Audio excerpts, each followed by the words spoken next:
Here we go. Okay, well, hello everyone. I'm Nura Rachelle. I've been doing astrology for quite some time. I've been practicing professionally, doing teaching and readings for about the past 8 years. So the equivalent of a Venus cycle, if you're familiar with that. So now a lot of that is I'm revisiting that all again right now. But of course, today we're talking about embodying Aquarian transits. And this is very near and dear to my heart. I'm a moon in Aquarius, so I take this very personally. I'm also in the observation mode, just like everybody. And I'm really excited about this time because I feel like more and more people are becoming more and more aware of all of the different ways that we can connect and learn and share information. So it's very exciting. And what used to be kind of more on the fringe, that very, popular aquarium place to be on the fringe is now coming more into the center. And that's really exciting to me because it just means more innovation, more possibility, more exploring, and kind of more, I would say, autonomy in how we choose to move forward and co-create and evolve this archetype together, because that's what we're doing. That's kind of the idea of the Aquarius. It's not about necessarily what came before, the tradition, what somebody else at some point in time in history defined Aquarius to be. Even our negotiation and connection with the archetype now is changing as we change. We are rebels. We're liberating ourselves from any of the constructs of what we were told that we were supposed to be, and we're doing it collectively. So it's very exciting. So before we dive into some of the more left brain stuff, I just want to give you a moment to kind of tune in for yourself, kind of consider, okay, where do I have Aquarius in my chart? What's really being liberated within me right now? Where am I maybe showing up a little bit more as an Aquarian leader? Where am I initiating revolution? In what kind of way? And if you don't have any, planets or celestial bodies in Aquarius, everybody has Aquarius in their chart somewhere, so you're included, right? Because we definitely don't want to activate the shadow of Aquarius, which is rejection and alienation. You're not left out. You are part of this group. Everybody has Aquarius somewhere. So if you want to take a moment and see where you have that in your chart, and I'm actually going to share a screen of this astro glossary. This is what I use when I'm teaching, and it's by no means, an exhaustive list of what's going on in all of the 12 houses, but it can give you some keywords, some, little bits of information to see, okay, if I have Aquarius in my 8th house, well, maybe I'm liberating through sexuality. Maybe I'm liberating my power. Maybe I'm emancipating ideas that I had about what it means to die, for example. Or maybe you have Aquarius on your midheaven or in your 10th house. Maybe all of that kind of energy is showing up in your reputation or your career or your social role. If it's in your 4th house, maybe you're a new parent, or maybe you have a newly changing relationship with your parents or your inner child. There's a lot of different ways it can go, but the key is that liberation, the emancipation of the energy, and also the redefining. If we think about the function of retrograde, so we know most of the planets can go retrograde, right? We have Mercury retrograde in Aquarius right now. The whole essence of retrogradation is further individuation.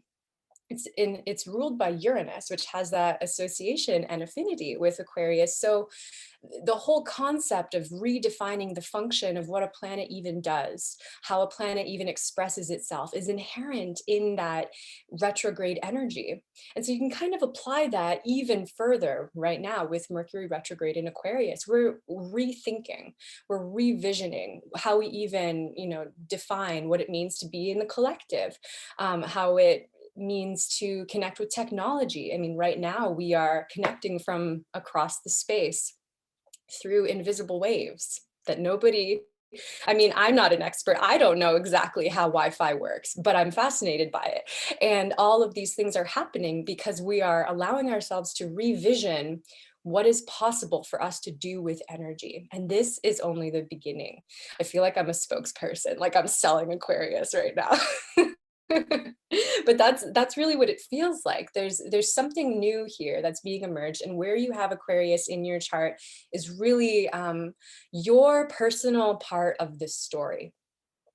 So we can think about it collectively, big picture. And I think it's really important to kind of think back to a couple months ago, December 21st, when we had that great conjunction with Jupiter and Saturn in Aquarius on December 21st. That was this monumental moment in our current collective history where we started to see the beginnings, this new instinctual emergence of what was coming next. And we're still in it. It's not going to be over. It's not like these transits exist for just one day or 1 week or 1 month. It's an ongoing process that we, when we look back to it retroactively or retrospectively, hindsight is always 2020. So I imagine in 5 years, we'll really understand even more about what this time meant for us. But we can, using our intuitive faculties and our, keen powers of observation as astrologers to kind of guess, okay, what's the future trend here? And that's also Aquarian, looking at future trends. What can I anticipate as various probabilities of what the future might look like? And I can do that actually quite literally with the tool of astrology. So it's really beautiful. I think that if we consider that Jupiter-Saturn conjunction in our chart kind of as this initiation point, and then now with this current stellium in Aquarius, I should just pull up that chart, where we have, of course, it's Aquarius season at the time that we're recording this, but we also have Venus, Saturn, Jupiter, asteroid Lilith, Pallas Athene, and Mercury, all of these celestial bodies in Aquarius. We kind of get to see what's being liberated from all of these different vantage points. So Sun, Venus, Mercury, these are very relatively short transits. Mercury will be here for a little bit longer because of that retrogradation. But the Sun and Venus, by the end of the month, will be shifting into Pisces. But I really look at these planets spending time here as, it's like a friend. You go and hang out with somebody, their energy sticks with you for a little while before you go and do the next thing. It's not like this chopped up, compartmentalized experience. It's like they have a conversation and it influences, and then you continue on with your life, and then you keep exploring.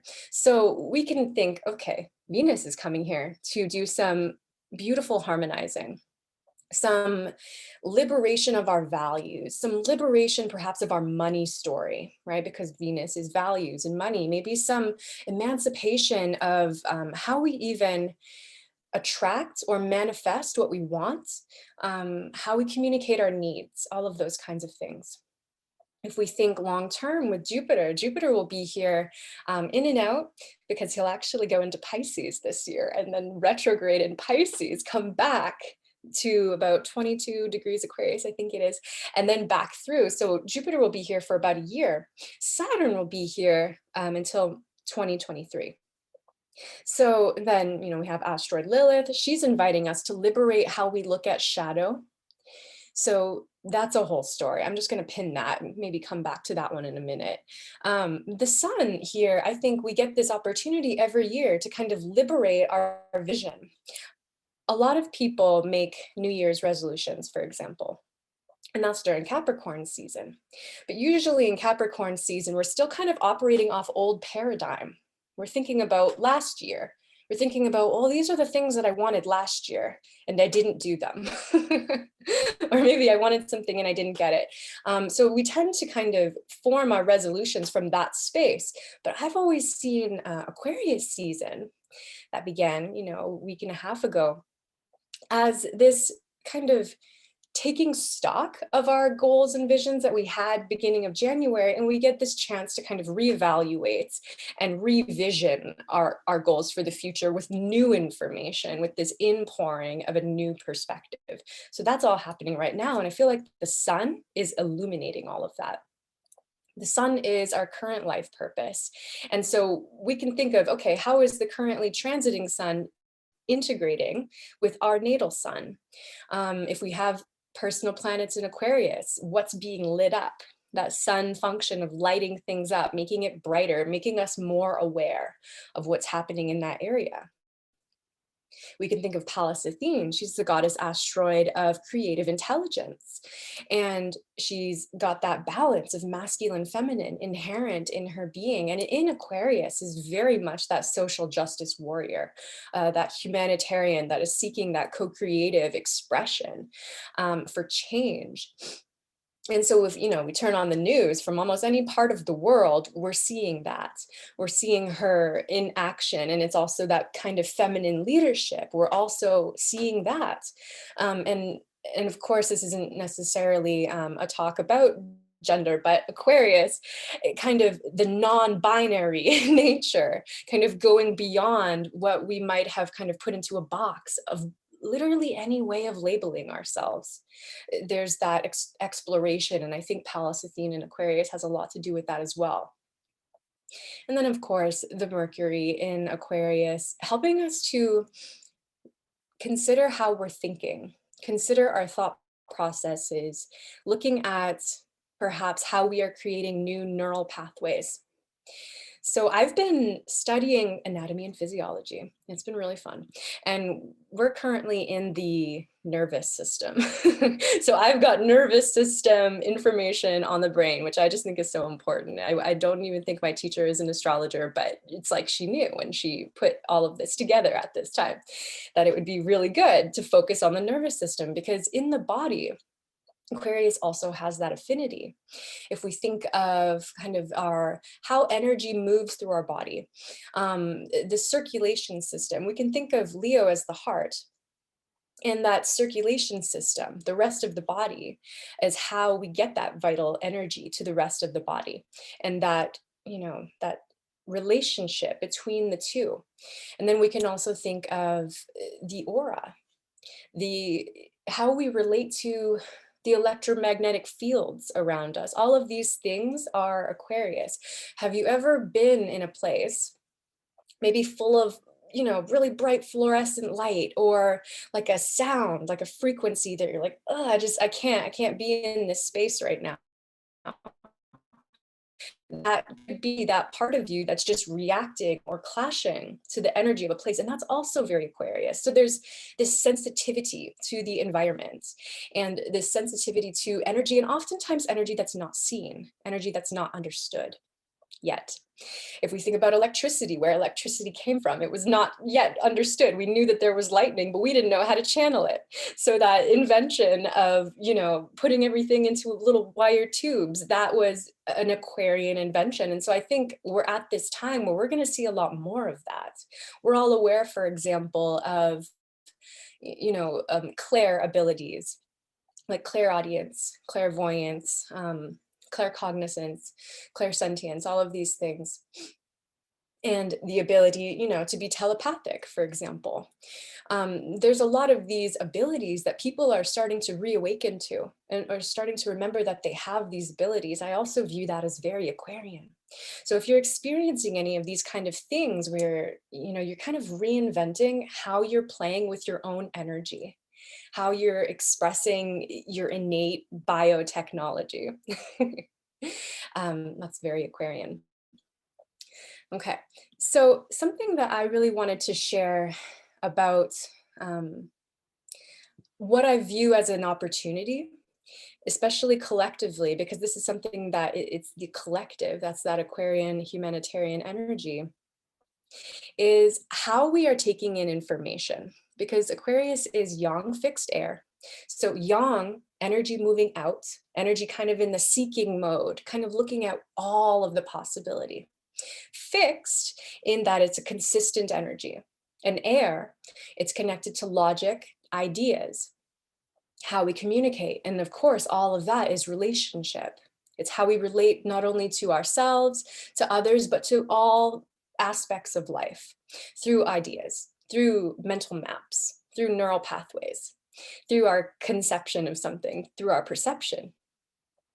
And we have this opportunity to kind of reorganize all of that. So I wanted to share something about schema theory. And so if you've ever studied psychology, this will probably be very familiar to you. But a schema is really, it's how knowledge is acquired, processed, and organized. And the idea behind schema theory is that all knowledge is organized into smaller units. So for example, say you have the idea of a cafe.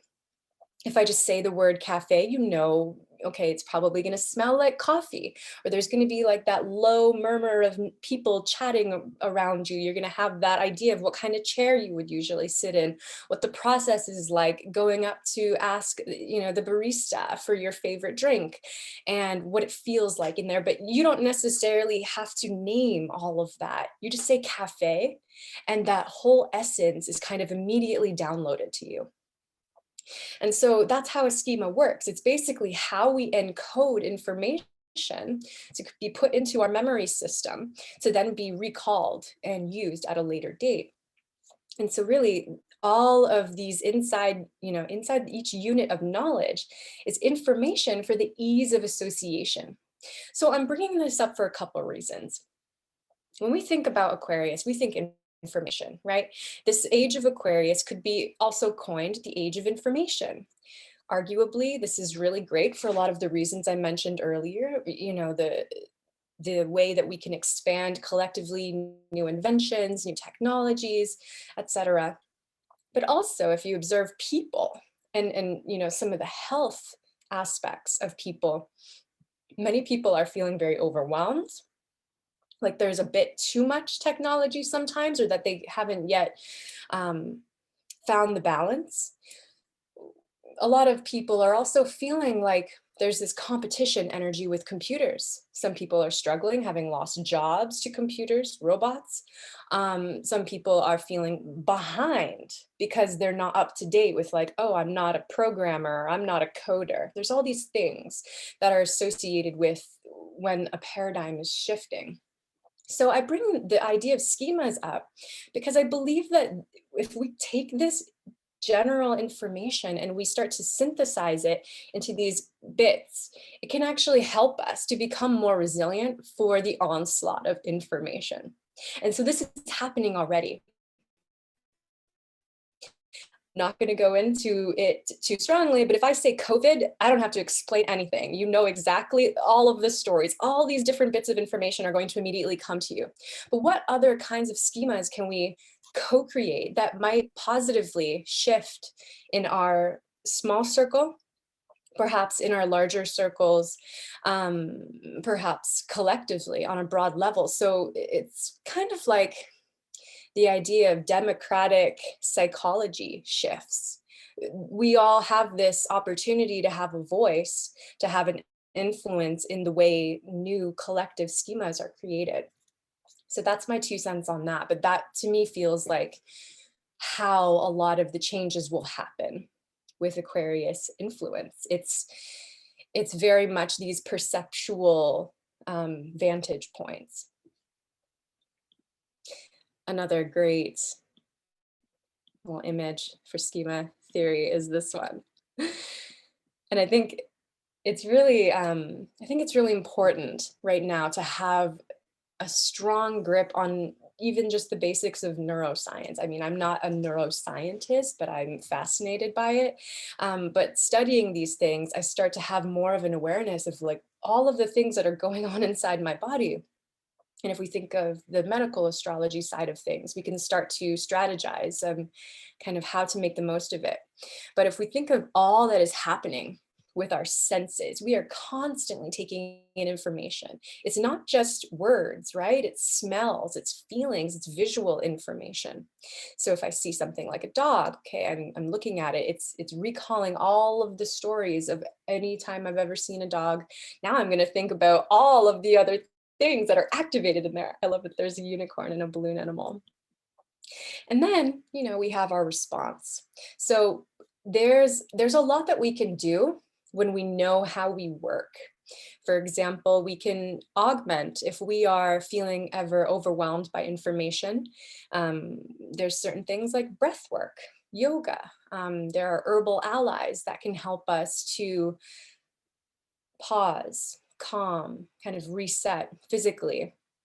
Some really good ones off the top of my head are St. John's wort, excellent for the nervous system, or oat straw, milky oats. They help to support the myelin sheaths around the axons. It's kind of like that part of our nervous system. It's wires, and we want to make sure those wires are protected and aren't shorting out. And that's what happens when, we're in adrenal fatigue, or we're stressed, or we're overwhelmed by information. It's kind of like our body's not able to keep up with the basics needed to protect our nervous system. So that's something that we can consciously work on. If we consider, our how are we affected by our phones? My daughter. How are we affected by having a phone with us all the time? We can look at maybe how we are shaping our routines. That actually brings me to Uranus and Taurus. Uranus, being the ruler of Aquarius, is in Taurus, squaring the Aquarius stellium. So if we consider that essence, the square being creative tension, the square being an opportunity to find a new pathway. Uranus in Taurus is really inviting us to liberate our routines. And we can do that with awareness of what the Aquarius energies are suggesting. Well, we have to be, perhaps more versatile and flexible and adaptable. We've learned a lot about that in the past year as many people's jobs have shifted. We're learning a lot about energetic resilience and how what we do matters. How when we kind of shift into routines and rituals that are supportive of our general health and groundedness, we can actually take in more information without overwhelm. So that's something that I've been really focusing on personally quite a bit. So when we're considering, say you're brand new to the energy of Aquarius and you're like, I don't even know what you're talking about. One of the best ways to learn about it is to ask somebody who embodies some component of Aquarius energy. So the most obvious are usually the sun and Aquarius people, but there's a lot more. The moon in Aquarius people, Venus, Mars, Mercury in Aquarius, and even if you have Jupiter, Saturn, or any of the transpersonal planets in Aquarius, you're going to have some sort of, a level up compared to somebody who doesn't have those archetypes as strongly in their chart, because you already embody it. You were born with that energy, and you might feel like now is your time. You're like, I was born for this. And you might find that people might need a little bit more of what comes naturally to you. For example, some natural Aquarian traits tend to be objectivity, the ability to just kind of step back, pause, observe the situation, kind of have a non-attached awareness of what's happening, which makes, people with a lot of Aquarius in their chart excellent in panic because you don't panic, or, really excellent nurses, healthcare, people who are, first responders. The ability to stay calm, cool, and collected and assess the scene is really one of those higher essences of Aquarian energy. We can apply that in any case scenario. A kindergarten teacher, you need to have that calm, grounded, non-attached energy. So it doesn't have to be applied in any one way, but it's really that skill of observation that I think a lot of people are learning, because it allows us to think outside the box. We don't have to immediately jump into the old schemas, the old ideas, the Capricorn conditioned ideas of how we thought things were supposed to be, of how we thought the world was going to look when we grew up. Things are all completely different for many people. And so it's that ability to just stay neutral and observe that Aquarian gift that can keep us at, moving forward in an inspired way. So if we consider Pluto is still in Capricorn until 2024, but Pluto will soon move into Aquarius to join this longer term evolutionary party. So while we're in these leading up to that time phases, we can start to be considering, okay, the Capricorn, what aspects of tradition do I want to keep? What aspects of what I was taught, what I was conditioned with, are actually serving me? And that's kind of the conflict in Aquarius navigations, because there might be some systems, for example, that completely need to be rebuilt from the ground up. But there might be some that you can keep like half of it and save your work and just innovate another portion of it. So this is part of the challenge of Aquarius, is how do we not throw the baby out with the bathwater? And how can we stay compassionate to a myriad of different experiences? That's also in that higher essence of Aquarius energy. We can look at what's happening in a lot of the social justice movements, a lot of groups and factions. This is kind of that Aquarian idea. It's less like nationalistic, which is a little bit more Pisces, like we're all one under this one group. Compared to the Aquarius, it's a little bit more tribal. And there's these little pockets, and you join together with the people who are like-minded or have a similar mission or a similar goal. You'll start to see a lot more of that kind of natural, it's like an individuation within a group setting. And so really, it's this great opportunity to find your tribe, to find your people, to really focus on what kind of vision do you have for the future and who else has that similar vision. You can work with them, you can create with them. And it might, require some of us more introverted Aquarian people to kind of put ourselves out there. Okay, so in that vein, looking at some famous people who have any kind of planet in Aquarius. I have a list here. Let me just grab it. Okay. So we can think of some very famous Sun in Aquarius people like Galileo. He did a lot of really exciting things for science and exploration and just getting us to think outside the box. Darwin, also somebody who had Sun in Aquarius. Abraham Lincoln, if you're in the States and familiar with US history, he did a lot of things. He's very passionate about the people, all of the people. Rosa Parks, right? She's like, I'm going to show up authentically as me, and I'm going to be firm and authentic and not back down. Frederick Douglass, another pioneer innovator for emancipation. Thomas Edison, light bulb. Bob Marley, he emancipated through music. You can listen to the lyrics in his songs and you can hear how much what he wanted was freedom, and his vision was for that autonomy. You can think of Charles Dickens and James Joyce, some writers. You can read their books and see, okay, this is what they were trying to say, and I can see how that was Aquarian, and I can see how I can, benefit from adapting to some of these ideas or these ways of thinking. We can think of Venus in Aquarius. Oprah, I think she is one of the best examples. She's also got Sun and Mercury in Aquarius, but that Venus in Aquarius aspect conjunct her Sun, she's very much about people and people's stories, and she liberates in a way of bringing out beauty, bringing out harmony, bringing out greater ease, also money. So there's that liberating of the money story. She's not only done that for herself but also for many other individuals. We can think of Mars in Aquarius, Leonardo da Vinci, casual genius.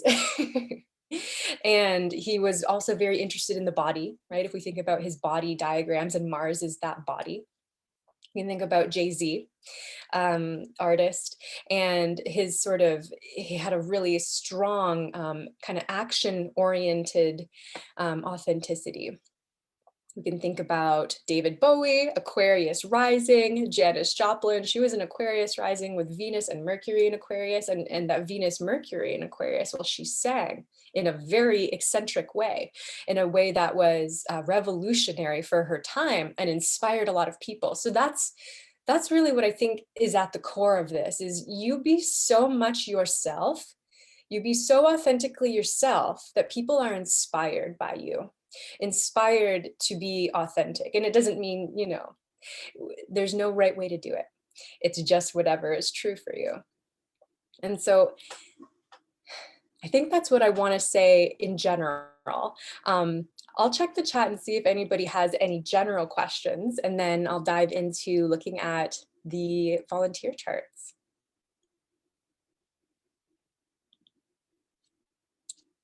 And our first volunteer is Lisa. So let me pull up her chart. And so you can start thinking about, okay, everything that I said. Hopefully it made sense. And how does this feel for me? Okay. And Lisa, you can go ahead and unmute yourself. Hello. Hi. How are you doing today? Yeah, really good, really good. Everything that you just said, I can totally relate to 100%. Yeah, Sun, 2 degrees Aquarius in your 8th house. I'm really curious, how do you feel about, well, for one, how do you feel about Aquarius? Like, what does it mean to you to have a Sun in Aquarius? I definitely always have felt different. That's definitely something that rings true. I don't think the same way as most people. Definitely just have a different way of looking at things. I'm very social.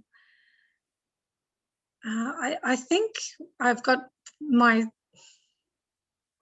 stellium in Capricorn takes away a bit from what people see or what I'm truly like.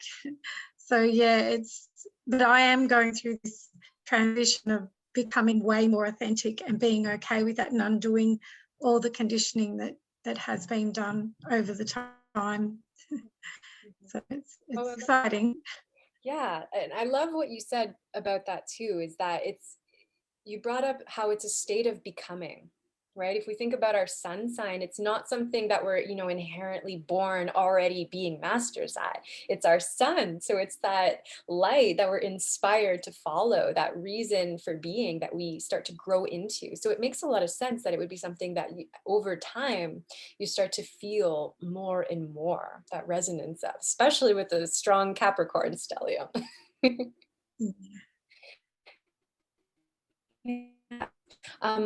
Have you felt, especially since the Jupiter-Saturn conjunction, have you felt any particular shifts of energy? Or since it's 8th house, have you felt other people around you kind of demonstrating this energy to you?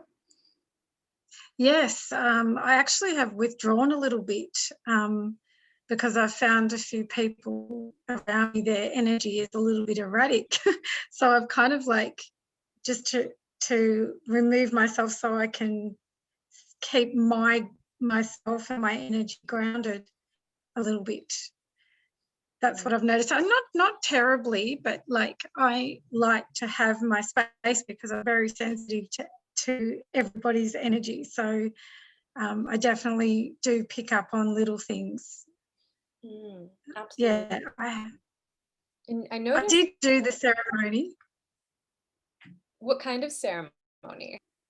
A group of friends who I have met through the whole experience of last year have come together. We're total strangers and just come together through this experience, like-minded people.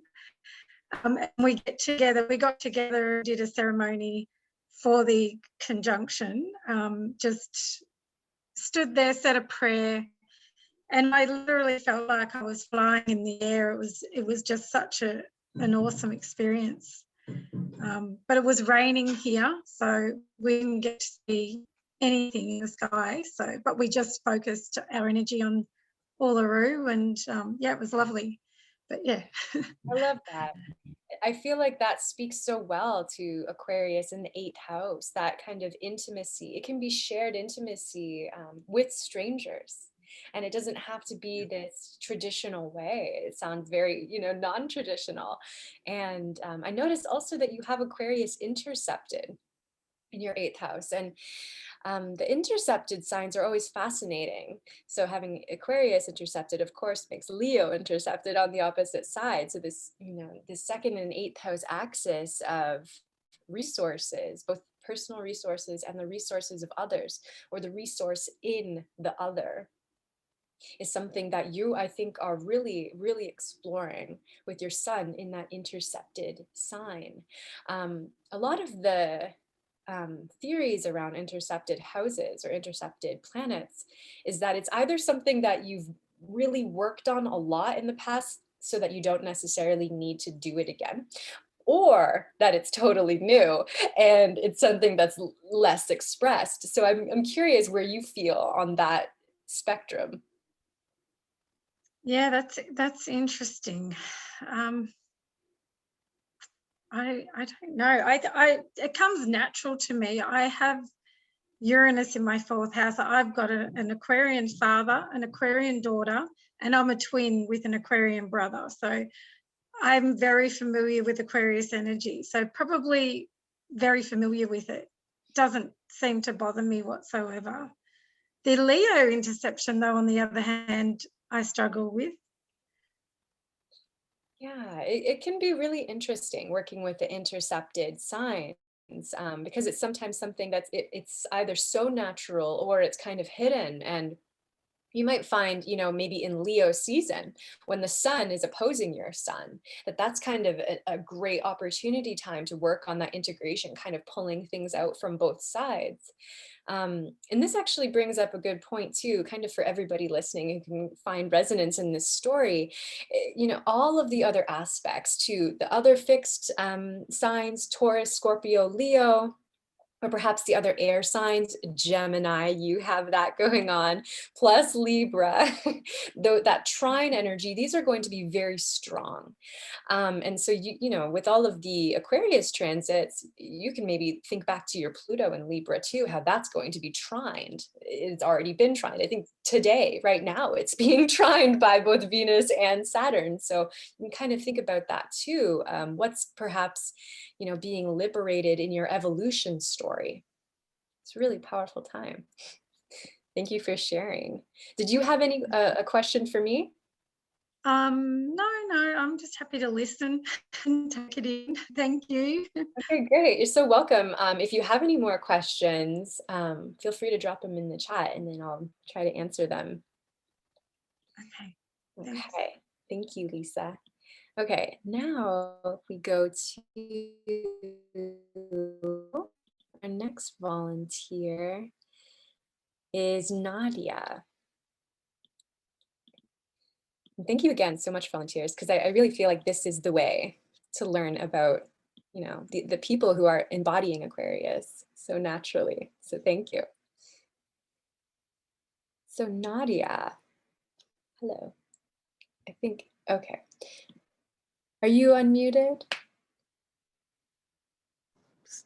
Ah, there we go. Hi, Hi, how are you doing? I'm good. How are you? Really good, thank you. Very excited. This Mercury retrograde energy is really fun. I'm really curious about how it's shown up for you. So you have this Mars 4 degrees Aquarius conjunct Ceres 5 degrees Aquarius in your 10th house. I guess there's a lot of questions, but how do you feel in general that you've been embodying this energy throughout your life? Well, it's actually kind of recently that I've started focusing on my Aquarian energy because I have the stellium in Scorpio. I was always looking more at that, but now I'm kind of realizing that Mars and my Mars is actually quite powerful in my chart, and in particular squaring my Sun and my Saturn. And then I just noticed that it's trining Uranus. So, and I don't know anything about Ceres. So maybe you can tell me a little bit about that, Yeah. that conjunction there. Yeah, so Ceres is the goddess asteroid of motherhood, she's our nurturing ability, our nurturing story, kind of how we nurture. So when I'm seeing Ceres in Aquarius, particularly in the 10th house, well, the 10th house being connected also to your parents or parenting or, how you show up as an authority in general, I kind of see that, kind of neutral,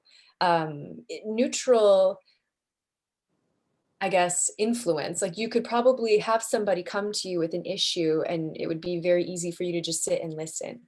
and kind of hold that space and perhaps reflect back to them in a really objective way, maybe what they're feeling. How does that feel for you?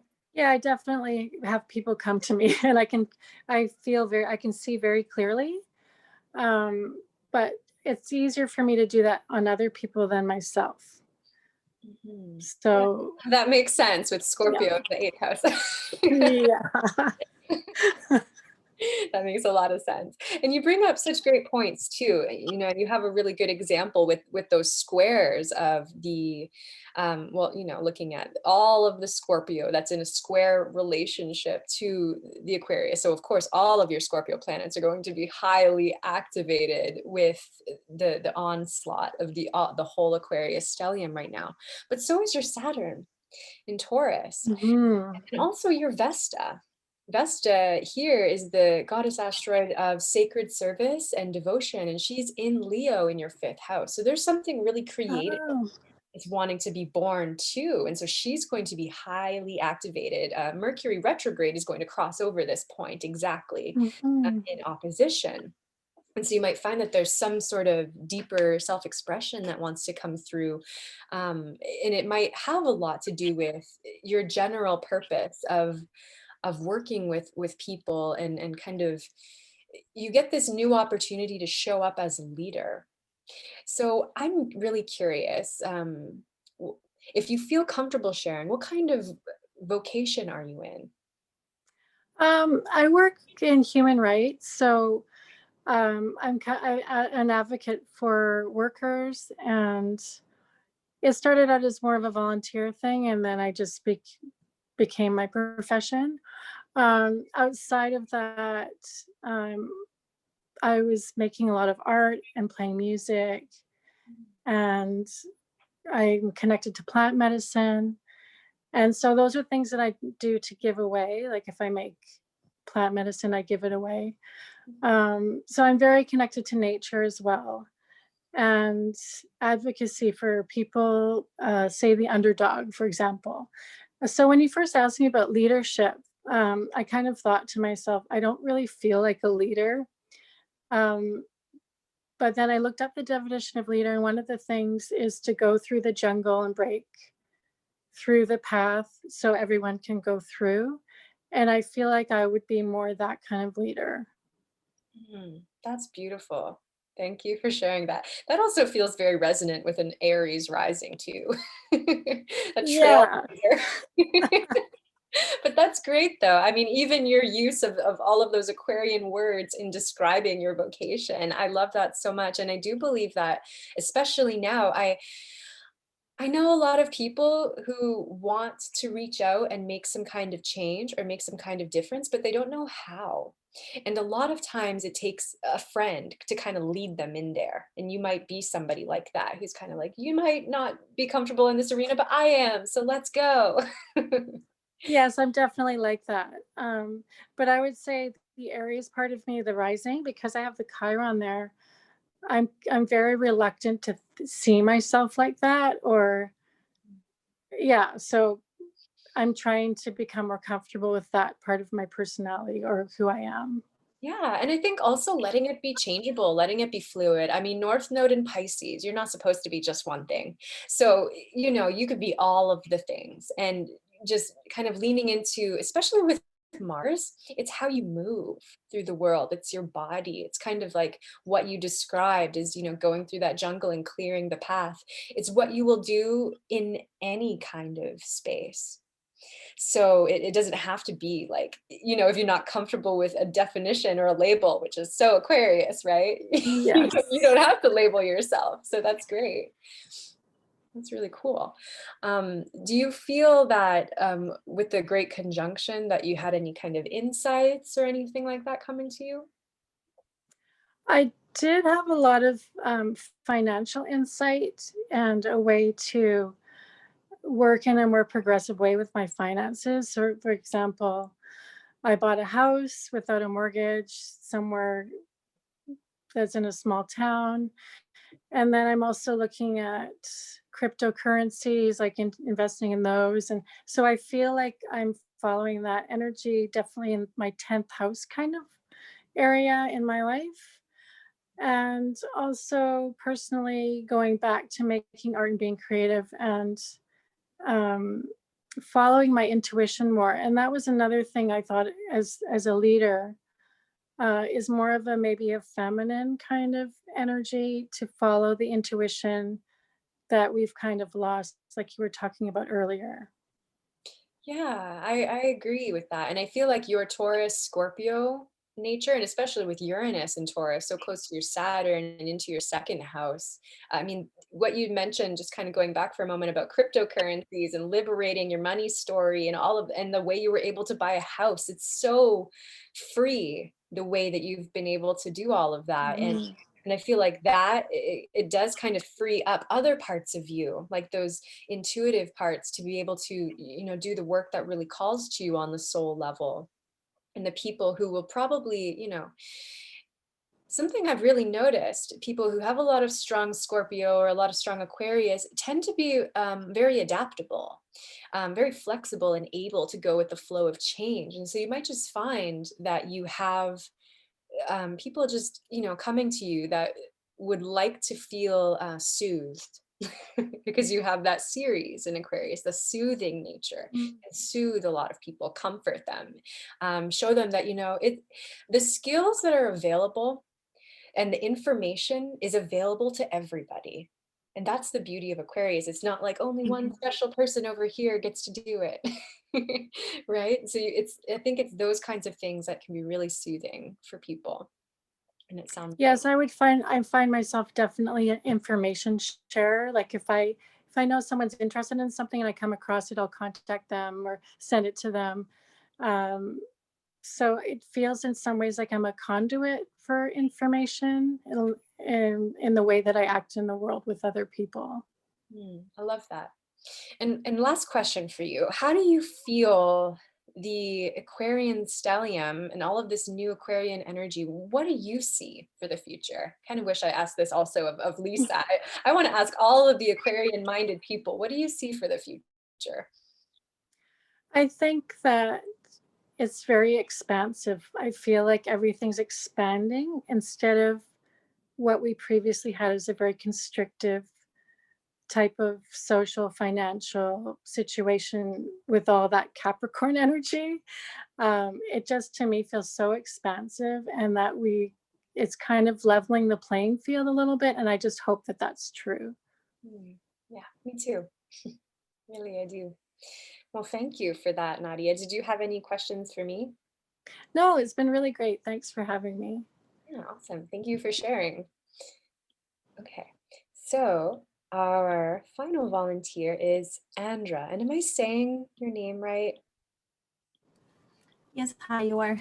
How's it going? It's going. So awesome. So hello, Aquarius stellium. Hi. How has this been feeling for you? Well, where do I start? It's good. It's something that I cherish a lot in my chart because I feel it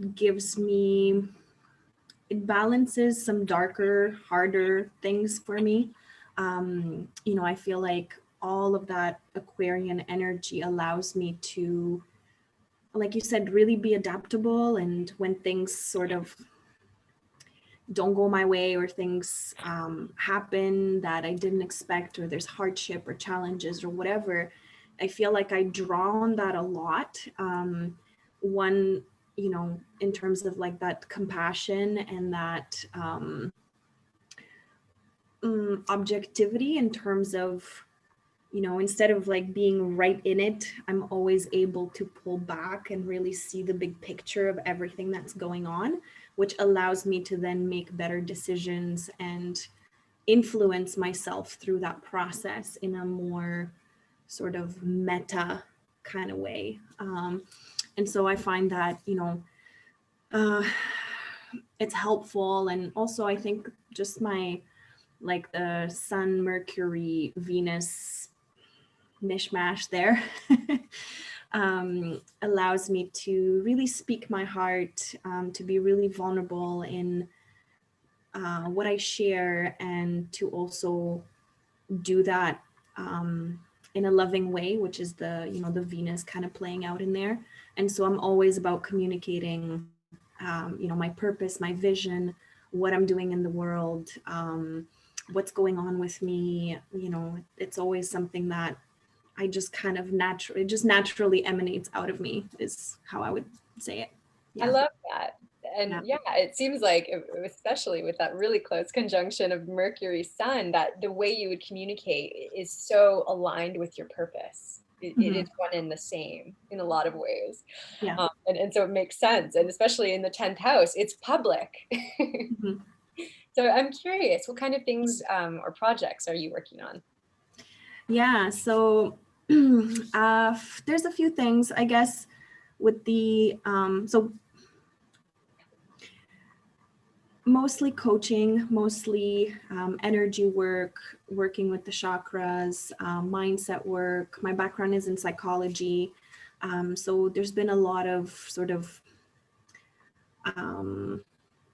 helping people get through trauma, helping people overcome things, helping people become better versions of themselves, right? And sort of remove sort of the shackles that keep them stuck so that they can liberate themselves. That has kind of been at the forefront of my life for, I would say, probably since 2013. And in the last 4 years, I also became a flight attendant, courtesy probably of my Sagittarius stuff, maybe Aries too, I don't know, but you know, just seeing the world and exploring the world. And I guess to me, you know, I think Lisa was saying that she's always felt different, you know, and I feel like an alien every time I walk planet Earth.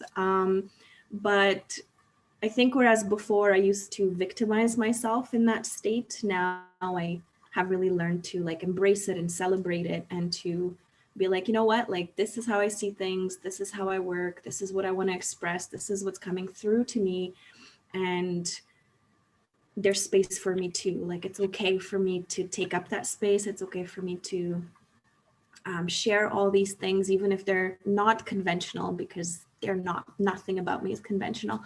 You know, and I have a very hard time with Cappy energy for that reason, because it feels so restrictive.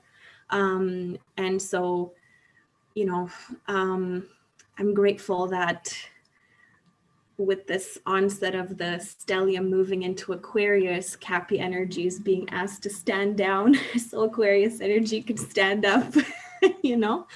And I really felt that, like when you were asking the other volunteers about the, you know, the Great Conjunction and if that has had an impact. And I really do feel that emergence. I really do feel that calling, you know, to rise up, to express more of who we are, to embody our uniqueness, and not feel like, oh, I'm different, I should hide. No, you're different and you should celebrate, you know. And so that's what I'm sort of working with right now, is just bringing more of that to the forefront, since I'm not flying at the moment. So yeah. Wow, I love that, all of that so much. I feel like you just said a lot of things that I think would really help a lot of people who are kind of working on that embodying of the Aquarius energy. And I do think that the self-acceptance piece is really big. I think it's big for everybody, and especially that great fear, that shadow of the Aquarius being alienation or rejection.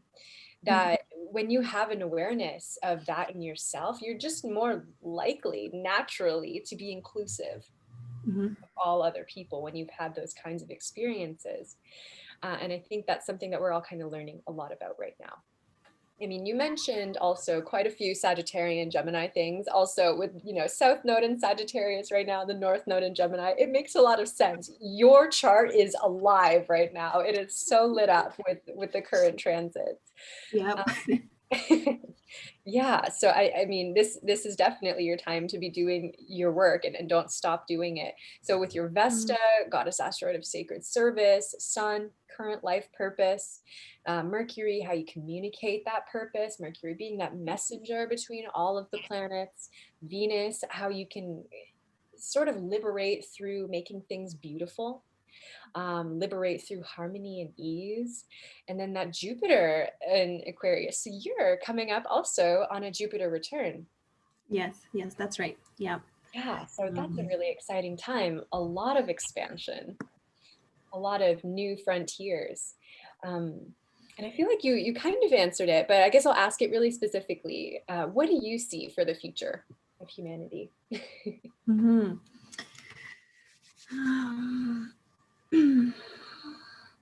I've been thinking a lot about the stellium and why it's showing up now as opposed to, any other time in history. And I think for me,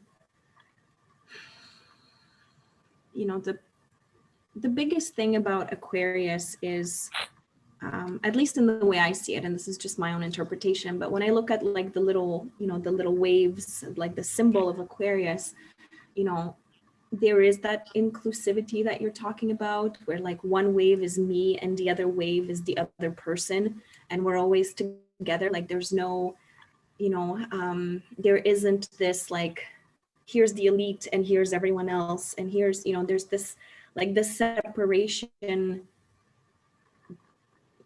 won't exist, or it won't keep going, or there will be some kind of rebalancing of forces to kind of allow everybody to belong and to allow everybody to feel like they have a place in the world, and there's enough for everyone, when there isn't this sort of struggle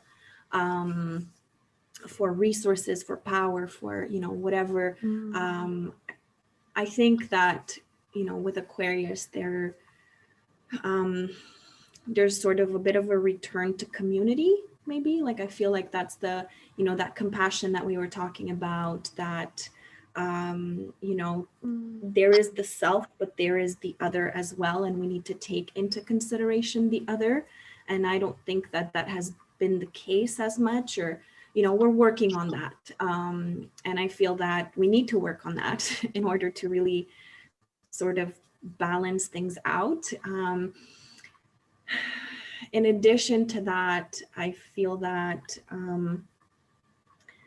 the piece about Aquarius being unique, like a unique individual, a lot of us, in order to solve our current problems, I think we'll have to bring that uniqueness to the table. We need to have radical thinkers. We need to have people that think outside the box in order to come up with new solutions and new ideas and a new understanding of what the future is going to be, because it clearly won't be what it was. And so I think that's really the strength of Aquarius and the power that we have right now to start recognizing that, no, we really do need to come together and to share, whatever radical ideas might be out there. Like you were talking about Thomas Edison with the light bulb, and everyone was like, you're crazy. Where do you, like you said, you don't even see the electricity. What are you talking about?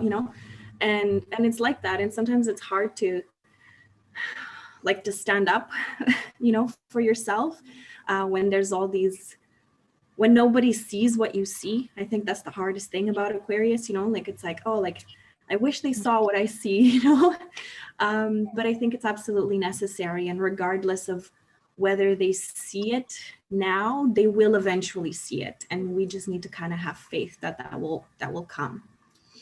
Absolutely. I think everything you just said needs to be written down and shared and disseminated in all of the places, because I agree. And thank you so much for sharing all of that, and for sharing your story.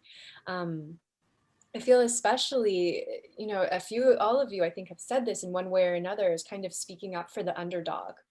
And I'll share a little bit of my personal story. I studied global development, and so my what I thought I would be doing was some sort of humanitarian work. So I was on the right track. I knew I liked people and solving problems and things like that. I ended up somewhere completely different, but that's okay. We all often do.